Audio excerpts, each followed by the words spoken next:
Dads, what's the craziest way your kid has ever gotten revenge on you? So I have a rule in my house. If you leave your dishes in the sink overnight, you wash every single dish in the kitchen the next day. No exceptions.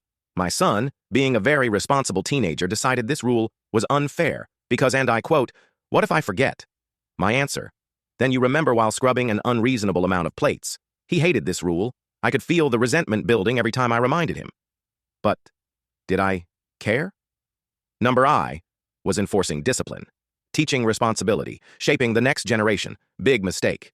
One night I went to bed completely unaware that my son had just set me up.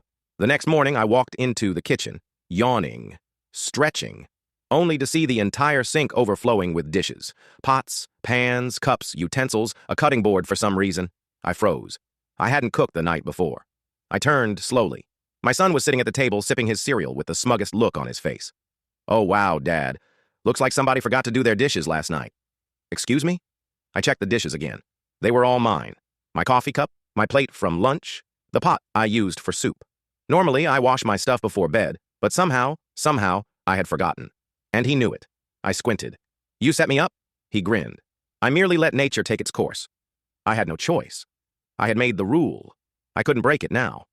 So there I was, at 7 a.m., washing dishes while my son leaned back in his chair, watching like a crime boss who had just won a bet. And just as I finished, he stood up, stretched, and casually said, "Feels bad when it's unfair, huh?" I love my son, but this was war.